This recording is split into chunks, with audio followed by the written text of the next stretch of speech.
you enjoyed the music during dinner, and I hope you enjoyed your dinner. If we could all give Julius Robledo a round of applause. And we're going to continue right now. If you haven't had a chance to have cake, please have some. But I am going to invite Julius Robledo to come up here to the microphone actually and share some of his poetry with you all. And if anyone else would like to share something with us, some poetry or a recitation of some sort, please, you are welcome to come up. So if you'll help me welcome Julius up here to the microphone. Hello everyone, thank you. If you don't mind, I'll keep the sunglasses on for the lulls. I have a couple of pieces here which I've written within the last year since I've come back to school that are kind of interesting. One of them is this, well actually two of them are pieces that I wrote in Trish's class. So I'll start with La Petite Morte. Manic Catholic Sundays always make you gag, broke the notion of family and fun. Watching elder palindromes screaming back and forth atop their lungs, like two starving animals fighting over a discarded piece of rotting bone. Cold nights spent around the fire built from random hellos and explicit goodbyes. And between each fix, there are too many moments to think and wander, lonely moments. Cold sweats washing over you on the hour, every hour drenching the sheets. Aching for one more fix, kiss, hug, or even a glance of your heroine's locks, wet reddish lips. Her moving hips in a figure eight, eternal carnal high of oxytocin pouring from skin to skin. A bad attitude towards the self has always had a simple cure in our mechanical world. A gauge device built by man for the hand, warm to the touch and gleaming in its prime, held up against the temple, and with one squeeze, life comes to a halt as seconds turn into infinity. As you descend inside the holiest of holies, one thought comes to mind, and one thought only. This is God. The space between the sheets, the space between her thighs, where you meet with fire in your eyes.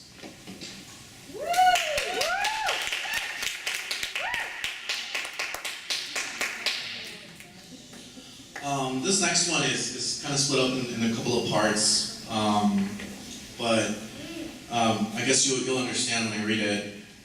It has an intro by Samuel Taylor Coleridge, an excerpt from Kubla Khan.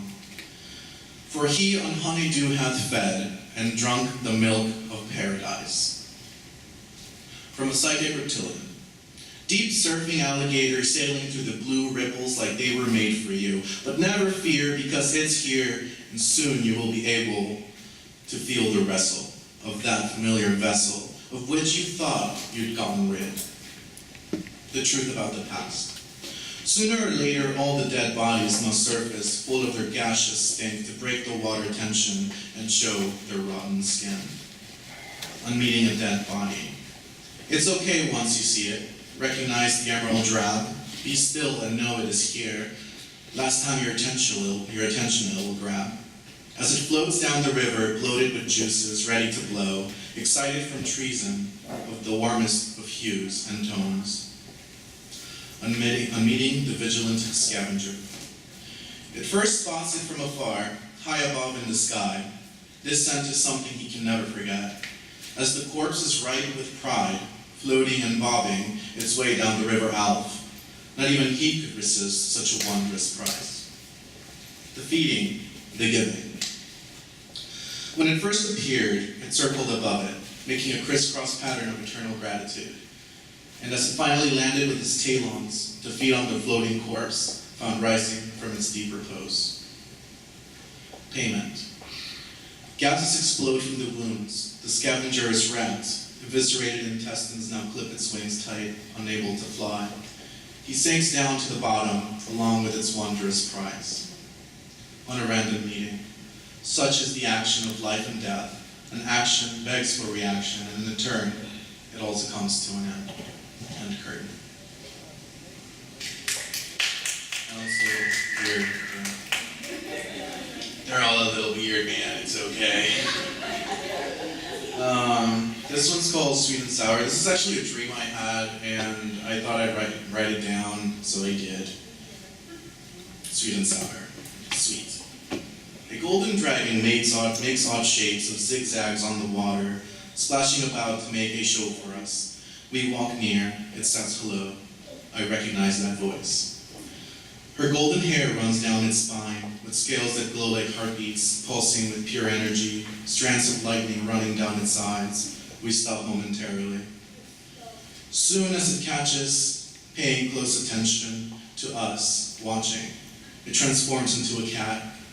Beating on golden fur, the oil glistens against the strong hearth glow. Sour. Pawing at a leaf on water. Remember how I always have enjoyed the reflections, the way that a leaf floats, the way that a leaf flies, not even once leaving water's embrace. I look at you here and wonder just how, two places at once, as the loving dragon cat, and next to me, smoking a cigarette. Sometimes you ask too many questions, and she exhales a plume of smoke onto my face.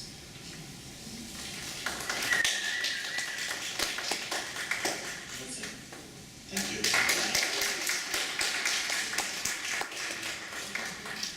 Anybody else want to help me read a shred? No? How about a memorized poem here? Yeah, memorize poem. I knew you guys were going to do this to me.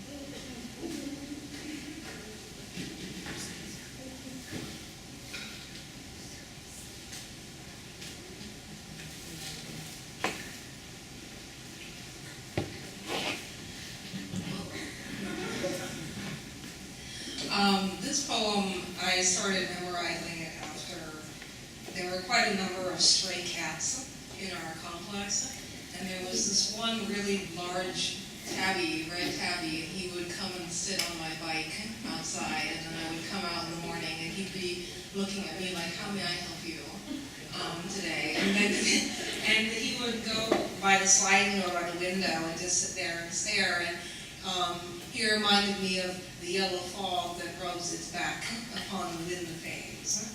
And I started calling him Mr. Prufrock, Mr. J. Alfred Prufrock. So I started memorizing T.S. Eliot's poem, The Love Song of J. Alfred Prufrock. So.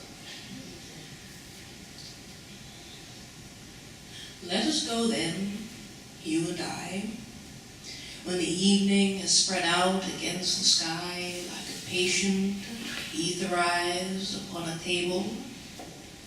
Let us go through certain half-deserted streets, the muttering retreats of restless nights in one-night cheap hotels and sawdust restaurants with oyster shells.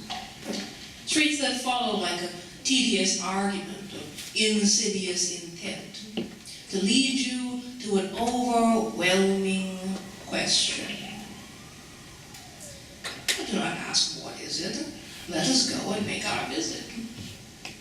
In the room, the women come and go, talking of Michelangelo. The yellow fog that rubs its back upon the window panes, the yellow smoke that rubs its muzzle on the window panes, licked its tongue into the corners of the evening, lingered on the pools that stand in drains, let fall upon its back the soot that falls on chimneys, slipped by the terrace made a sudden leap, and seeing that it was a soft October night, curled once about the house and fell asleep. And indeed there will be time for the yellow fog that slides along the street, rubbing its back upon the window panes. There will be time to prepare a face to meet the faces that you meet. There will be time to murder and create, and time for all the works and days of hands that lift and drop a question on your plate.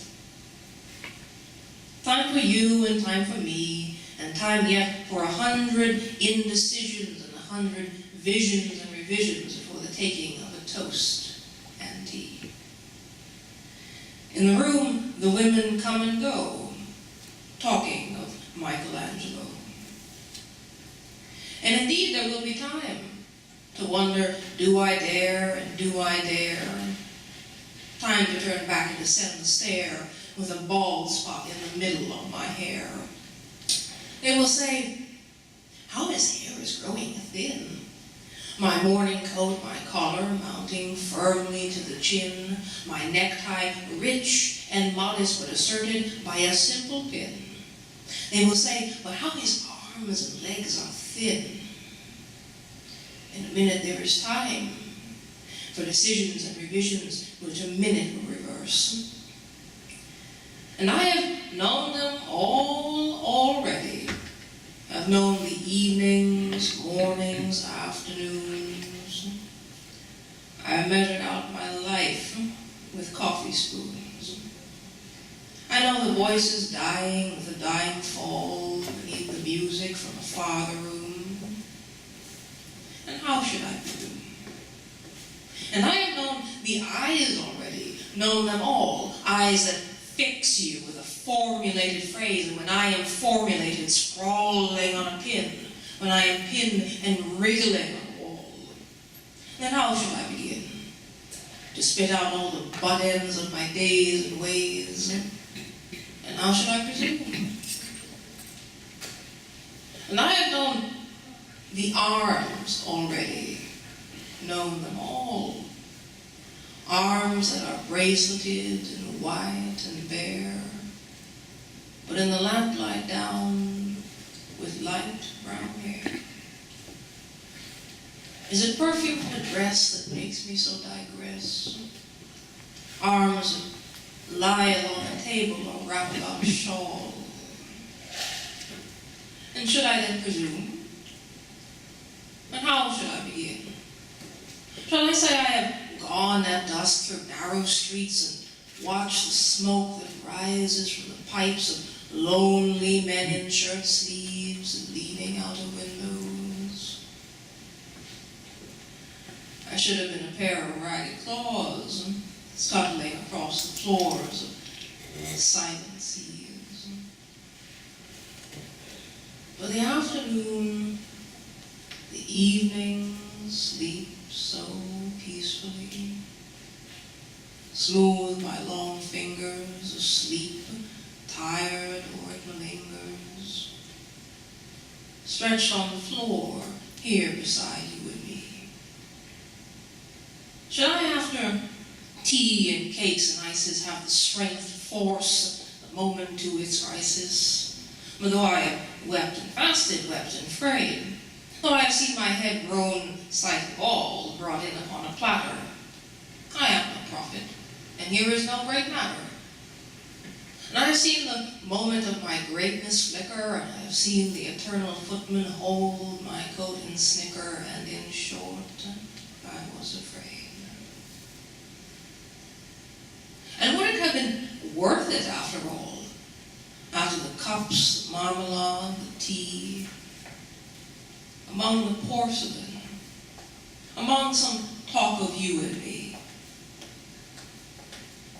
would it have been worthwhile to squeeze the universe into a ball to roll it toward an overwhelming question? It wouldn't have been worth it after all. Would it have been worthwhile after the sunsets and the dooryards and the sprinkled streets, after the novels, after the teacups, after the skirts that trail along the floor, and this and so much more? It is impossible to say just what I mean. But as if a magic lantern through the nerves and patterns on a screen, Would it have been worthwhile if one settling a pillow or throwing off a shawl and turning to the window should say, "That is not it at all. That is not what I meant at all."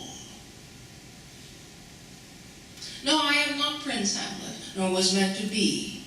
Am an attendant lord, one that will do, the swell of progress start a scene or two, advise the prince, an easy tool, deferential, glad to be of use, politic, cautious, and meticulous, full of high sentence, but a bit obtuse, at times almost ridiculous, indeed almost at times the fool. I grow old, I grow old. I shall wear the bottoms of my trousers rolled. Shall I part my hair behind? Do I dare to eat a peach? I shall wear white flannel trousers and walk along the beach. I've heard the mermaids singing each to each. I do not think they will sing to me.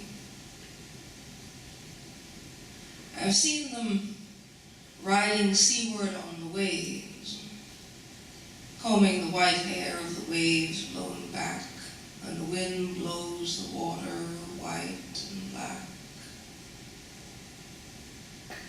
We have lingered in the chambers of the sea, by sea-girls wreathed with seaweed red and brown, till human voices wake us and we drown.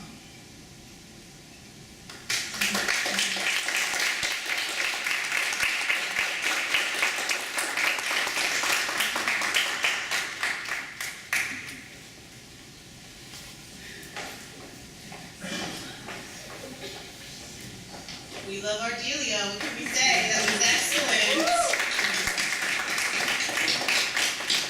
And our two poets, thank you for coming up and sharing. Does anyone else have something to share? Don't be shy.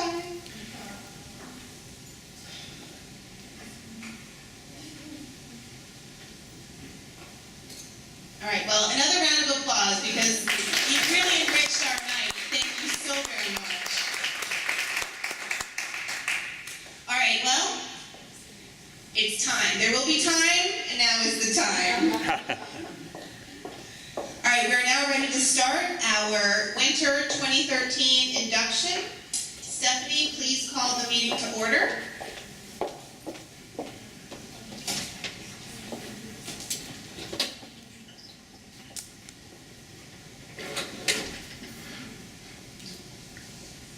The meeting of the Xi Gamma chapter of Sigma Kappa Delta is called to order. Officers, please stand. Inductees, once you have received your certificate, please form a line in front facing the audience. Sir Vice President, please get the candles ready.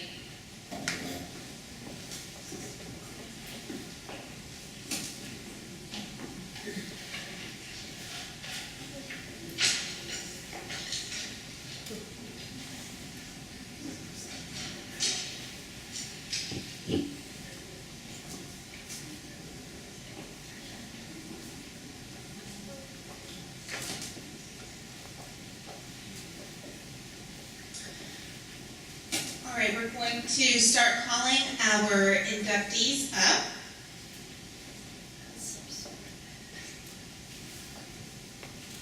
When I call your name, please come up and accept your award. We'll take a quick picture together, and then you'll be given a candle and a pin, and possibly honor cords. I'm not sure how you will juggle it. Joseph Wu.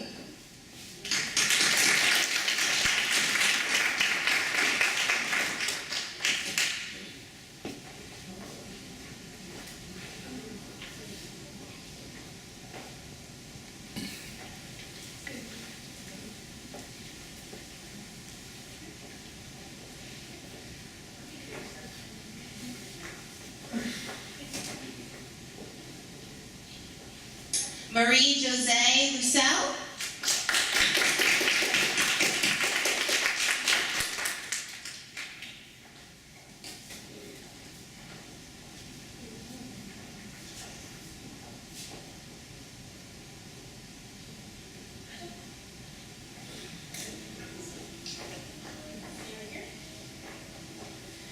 Sudip Mukherjee.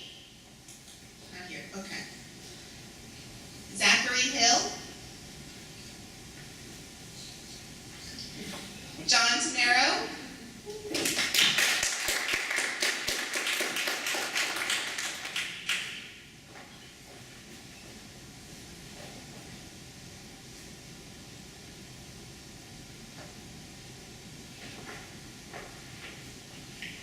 Carolyn Johnson.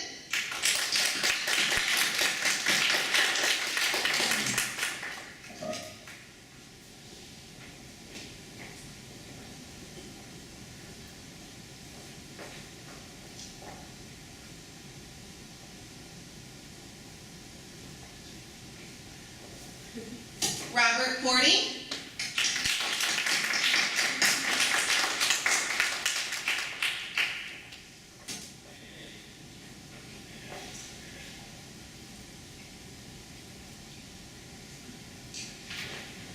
Julius Caesar Robledo.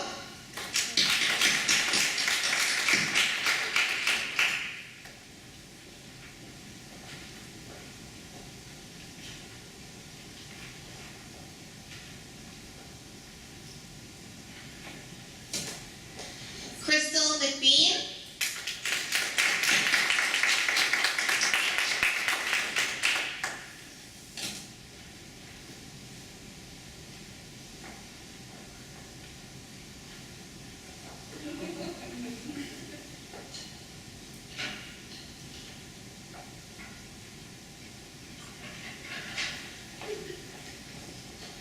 Ramika Michelle Tomlin.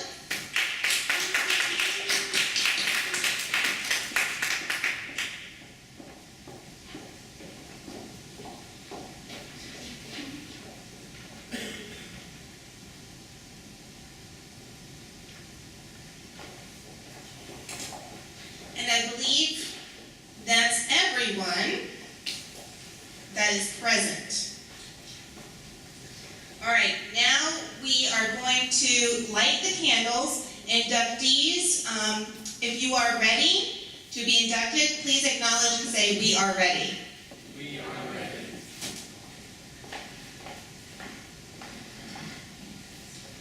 We will now light the candles. May the flame represent our sincerity, knowledge, and design that we pass on to you. Sir Secretary, will you please light the first candle?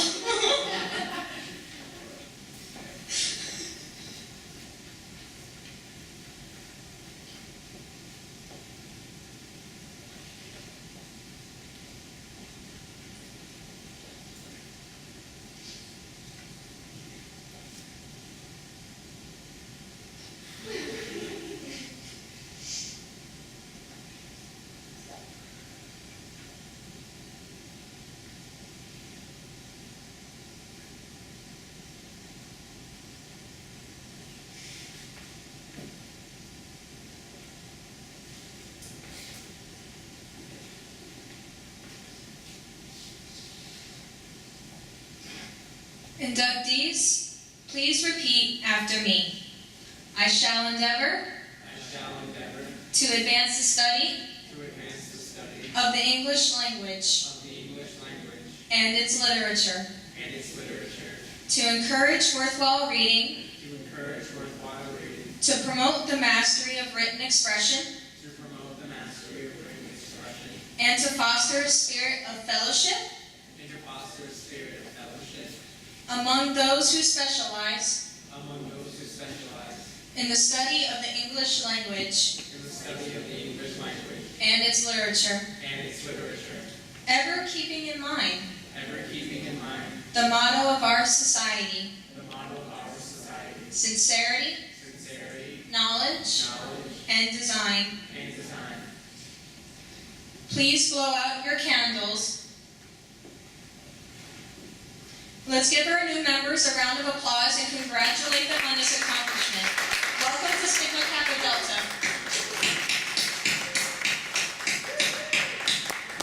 Now let's take a group photograph. Will anybody in the audience please join us for a group photo?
members and new members. Can we give our new members another round of applause?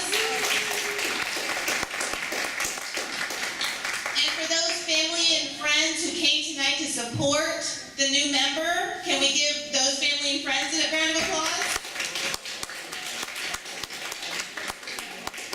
Your support means so much to these individuals, and I know that they are so happy to have you by their side, so I really appreciate that you came here tonight with them.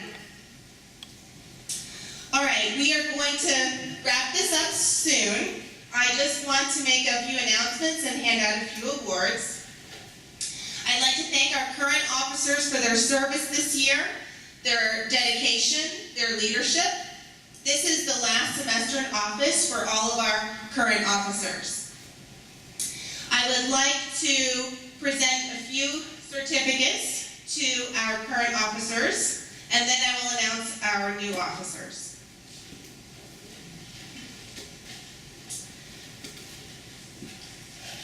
Delia Flett, will you please come up?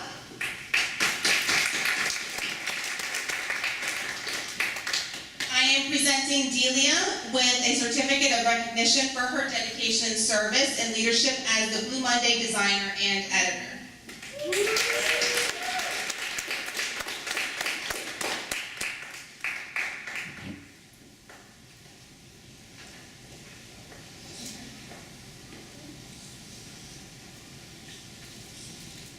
Harrison Barris, will you please come up?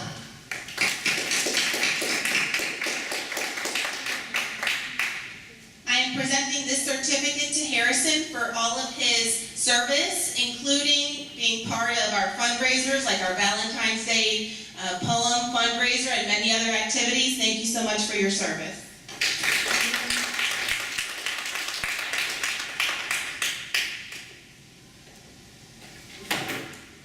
If someone would take a picture for Brian Marks, because I'm calling Brian Marks to the front now. Brian Marks.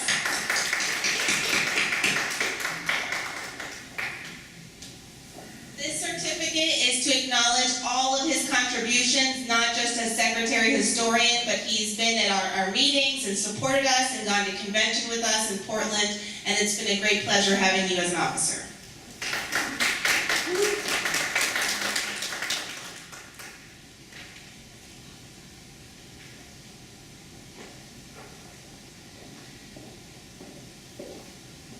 Last but not least, we have Stephanie Newbert, our society president.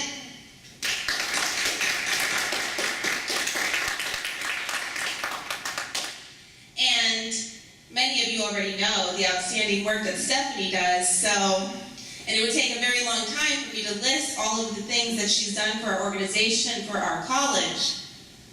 So let's just say that this is for her outstanding leadership, service, and dedication. And I'm always so very proud of you. Thank you for your tremendous leadership.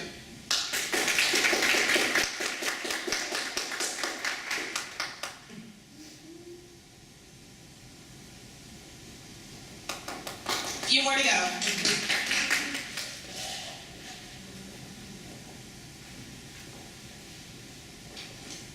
The awards just keep coming. All right, I have some really nice plaques now to distribute. I have outstanding academic achievement for maintaining a 4.0 to give to Brian Marks.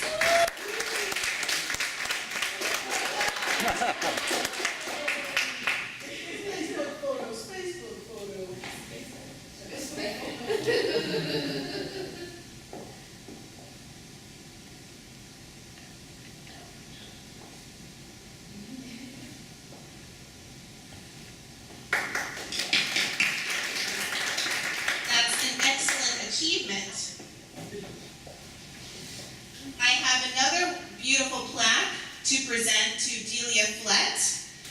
She also maintained a 4.0, and this is for being an outstanding club member as well.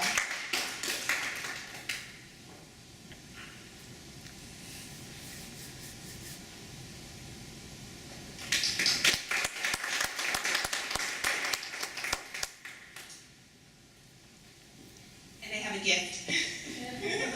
This gift is for Stephanie Newbert because this is her last term as the current president, and she will continue as president emeritus, retired president, and she will continue to help us, guide us, mentor our new officers, I know. And I just want to give her this gift with a card, which is somewhere, to Stephanie.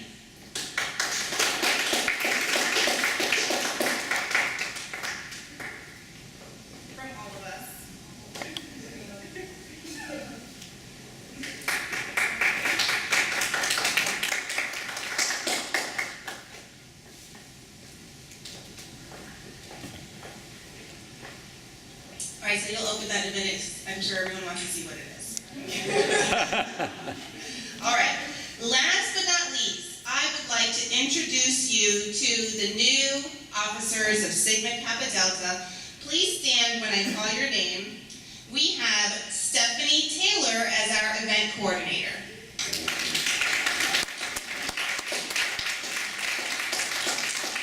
Stephanie has already been participating with Sigma Kappa Delta for a while, and the grammar workshops that we implemented this semester were her brainchild, so thank you. We look forward to more events of that nature from you.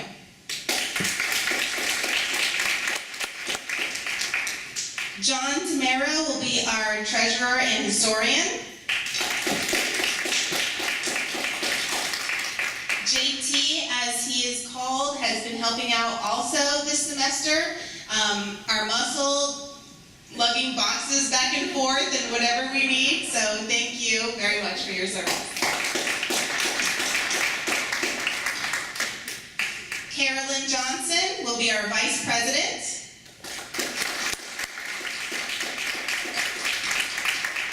Carolyn has also been participating with us for a little while now, attending president council meetings with Stephanie and helping out at open houses and whatnot. So we look forward to a great year with you, Carolyn. And last but not least, our next president is Julius Robledo.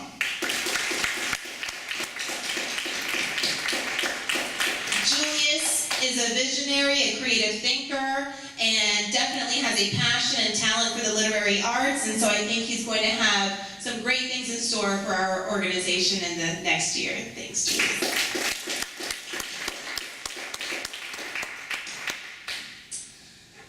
All right. Well, anyone else have anything left to say?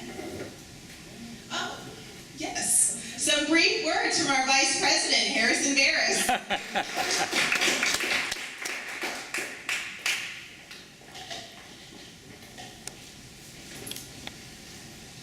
Good evening, all. Congratulations to the new inductees into the new presidency. It's a wonderful, wonderful experience, and it's great to have you all here. So, to begin, out of the night that covers me, black as the pit from pole to pole, I thank whatever gods may be for my unconquerable soul. In the fell clutch of circumstance, I've not winced nor cried aloud. Under the bludgeonings of chance, my head is bloodied but unbowed. Beyond this place of wrath and tears looms but the horror of the shade, and yet the menace of the years finds and shall find me unafraid. It matters not how strait the gate, how charged with punishments the scroll. I am the master of my fate, I am the captain of my soul. That's by William Ernst Henley. Through the course of my life, I have found not only solace but great strength within these words. It is that comfort and empowerment that has fostered my love of the written and the spoken word. And it is SKD that has fostered me that I may succeed in whatever I may endeavor. I have sought a grand design for my life's journey, and armed with the knowledge earned through dedication and self-sacrifice, have set upon that journey with a sincere heart and mind. As the leaders of a new generation, I wish you all the utmost love and support in this new journey upon which you are about to embark. I am infinitely proud to pass the torch to such capable and dedicated young men and women who now lead the charge in our crusade of all things literary. As the leaders of a new generation, I wish you all the utmost love and support in this new journey. And though your path may be long and fraught with peril, hold true to the tenets upon which we stand. Hold dear to those who love and strengthen you, and embrace the quiet strength which resides deep within each of you. And no matter what this life may bring, it finds and shall find you all unafraid.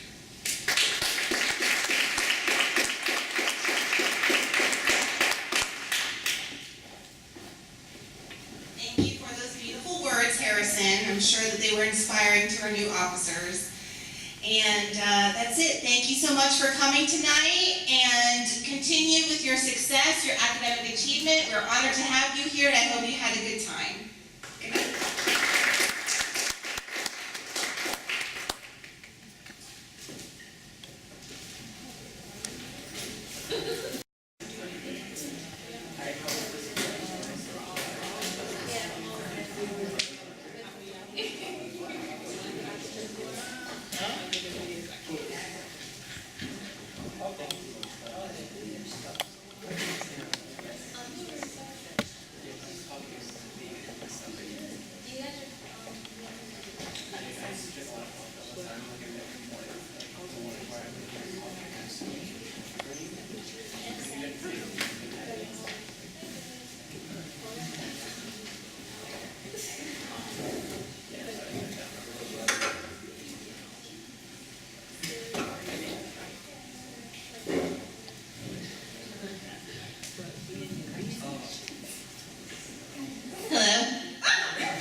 Good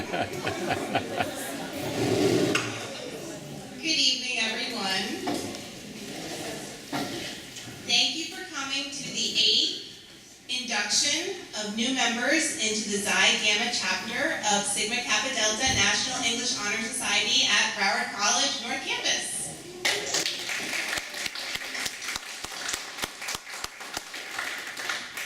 My name is Ariana Bianchi, and I am the faculty advisor to Sigma Kappa Delta and also a faculty member in the English department. I would like to acknowledge some of the people present here right now. I want to thank our professors and dean for coming to share this night with us. We have Professor Trish Joyce here, who is the visionary who brought Sigma Kappa Delta to our college and started the chapter a few years ago. We also have Dr. Patrice. We have the illustrious Dean Nasty, Dean of Academic Resources and Writing Programs. We also have Professor Vasquez and Professor Johnson, who has a special double duty here tonight because her daughter, Carolyn Johnson, will be inducted tonight as well.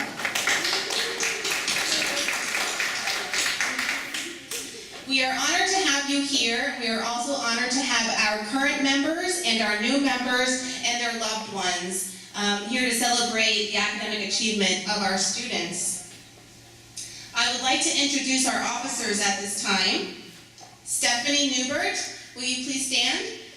She is the president of Sigma Kappa Delta.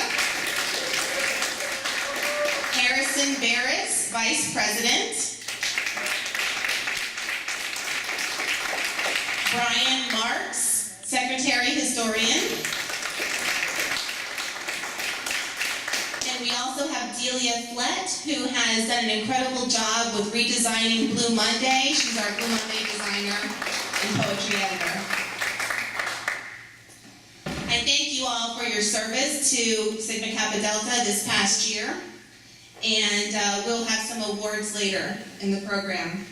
Right now, I'd like for Stephanie Newbert to come up and tell you a little bit more about our society.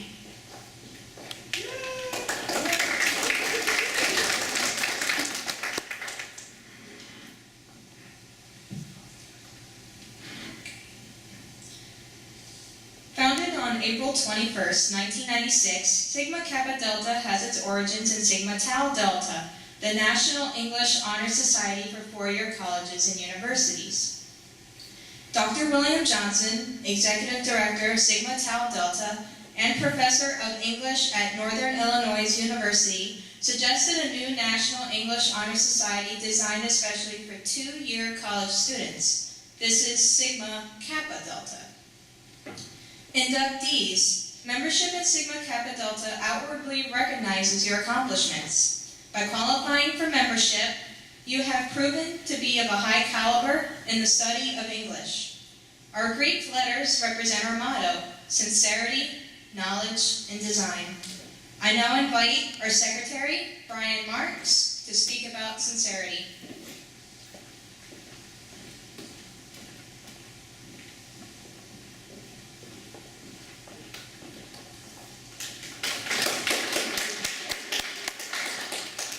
Good evening, everyone.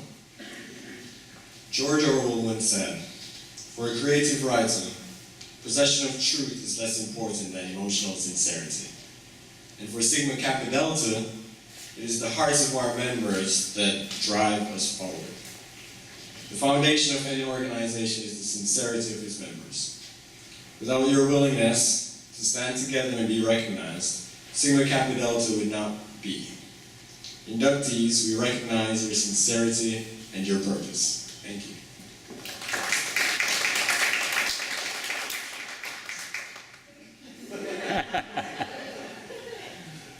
I now invite our Vice President-elect, Carolyn Johnson, to speak about knowledge.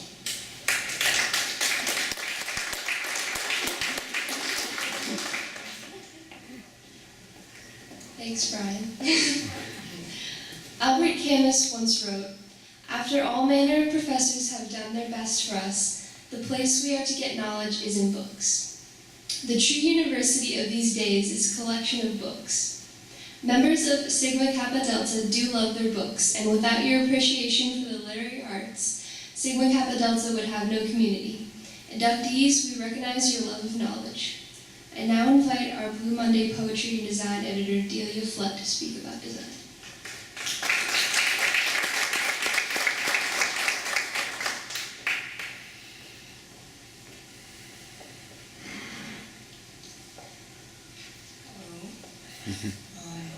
Kind of a long-winded personality, so.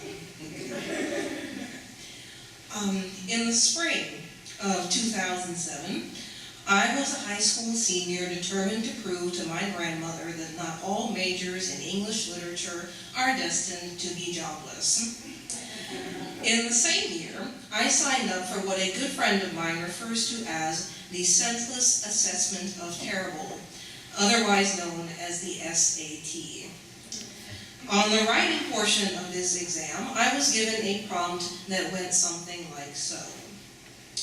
Using examples from history, literature, art, etc., describe the effects of peer pressure on society. At my disposal were an untold number of examples. I could have written about Janie Crawford's or Neil Hurston's heroine from Their Eyes Were Watching God, who commits the grievous crime of womanhood in that time of marrying for love. I, however, was still deeply engrossed in a story I had read the night before. The author in question is the kind of famous that everyone in this room would be acquainted with him. Some of his most quoted lines go as follows. I will not eat them in the rain. I will not eat them on a train. Not in the dark, not in a tree, not in a car. You let me be. I do not like them in a box. I do not like them with a fox. I will not eat them in a house. I do not like them with a mouse. I do not like them here or there. I do not like them anywhere. I do not like green eggs and ham. I do not like them, Sam I am. The author, Theodore Geisel, lovingly known by his readers as Dr. Seuss, also observed, quote, adults are just obsolete children, and the hell with them. With my heart still beating to the Seussian drum, I proudly wrote on Seuss's book, The Sneetches. This was the SAT, by the way. In such a way that the graders of the SAT somehow thought it worthy of a resounding 12 out of 12. My grandmother's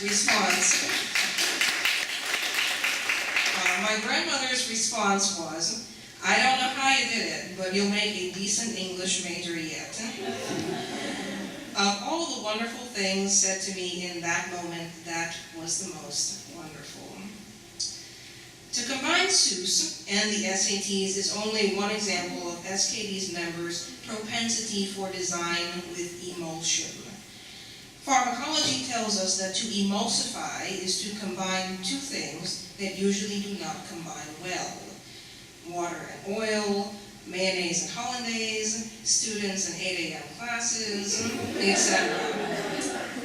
In SKD, we have a secretary who is a math major, but who also works as a tutor in the writing lab. We have a poetry editor who is an English major that works at computer repairs. And of course, we have a president whose talent on the flute is as proficient as her handiness with a bottle of pepper spray. When together, the members of SKD are what I call patchwork conversationalists, the kind who in a single discussion will touch upon the humor of Jane Austen, the villainization of women in Victorian literature, the death of Bob Marley, and the meaning of the word Gangnam Style. Patchwork in this way is a design of few, but a symbol of many. As an editor of Blue Monday, North Campus's literary magazine, design has been a word on my mind for the past several weeks. I have perused through student poetry, short stories, and artwork, and being captivated by the immense talent of a small organization still in its prime. Then I come across the blank pages of the design, the ones that appear so frightening to the writer who has yet to begin, that stares back with the unseen and silent inquisition to be or not to be. We are a small society whose design is such that our roads are without paves, our foundations without clay, and our walls without the grandeur to anchor a horizon, but whose every imagining is its open gates and every word a brick. As we induct our newest members, I look back at those blank pages yet to be designed by you and think, to be. That is the answer.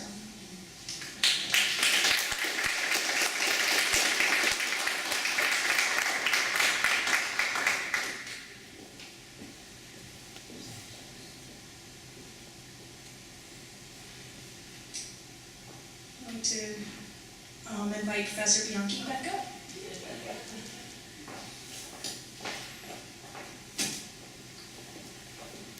Oh. Well, really, there's no need for me to come up here at this time, other than to tell you that we will start the induction ceremony just as soon as you get a quick bite to eat and settle down. We're going to have Julius Robledo come back up. If you enjoyed his music when you entered, you'll continue to enjoy it now. He's going to play for us while we have some dinner. And we will also, I believe, invite students to come up and recite some poetry and perform for you. So enjoy and break for now.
See, this is where you can picture of who's eating what.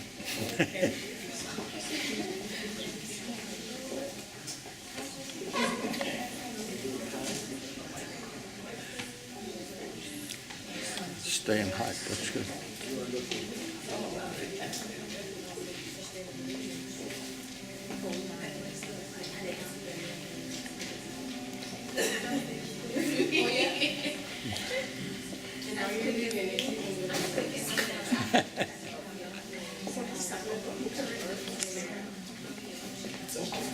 Oh, that's all right. The cameraman. Oh, you break the lens.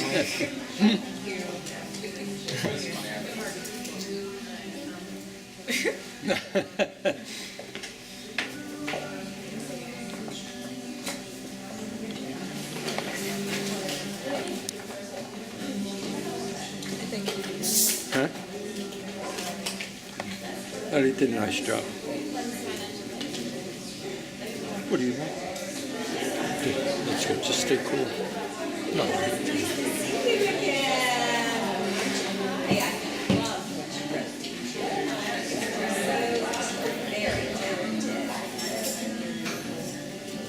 Which fellow's the dean in the white shirt? What's his name? Nasty? Nasty.